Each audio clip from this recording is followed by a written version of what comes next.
Pirated SPG. Striktong patnubay at gabay ng magulang ang kailangan. Maaaring may masiselang tema, lengguwahe, karahasan, sexual, horror o droga na hindi angkop sa mga bata.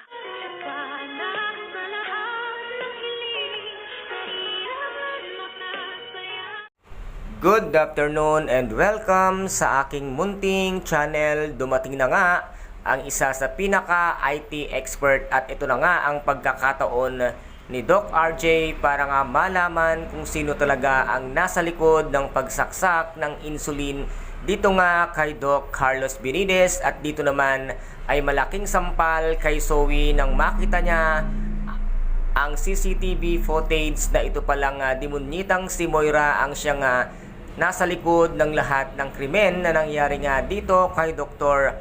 Carlos Benitez. At sa wakas nga ay mabibigyan na rin ng hustisya nga ang kaso or ang ibinibintang nga ni Zoe dito sa ating bidang si Dr. Annalyn Santos, kung kaya't dito ay matatapos na rin ang kasinungalingan at kademonyohan nga nitong si Moira. At dito naman ay magiging masalimuot ang buhay ni Moira dahil magiging sunod-sunod ang kamalasan sa buhay niya. At dito nga hanggang sa siya ay humantong na ulit at bumalik sa kulungan dahil diyan siya nararapat. At dito naman ay magsasampa ng kaso itong si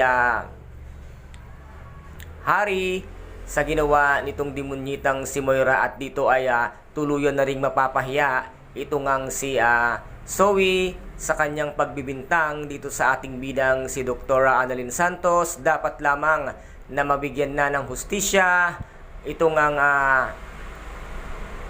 pagbibintang ni Zoe kay Dr. Annalyn Santos. At dito naman ay muli nang babalik itong si Miss Giselle sa Apex Medical Hospital at siya rin ay merong daladalang ebidensya dito nga kay Zoe na siya ang tunay na tumulak at pumatay nga kay Don Pepe. Kaya guys, ito po ang ating pakaabangan dito nga sa Abot Kamay na Pangarap na kung saan ay napaka-intense at kapanapanabik ng bawat eksena. At kung nagustuhan po ninyo ang aking videos for today, paki-subscribe na po ang aking channel, paki-like and share para maging update kayo sa lahat ng gagawin kong videos dito sa nalalapit na pagtatapos ng Abot Kamay na Pangarap. Maraming salamat po, ingat, God bless and bye-bye!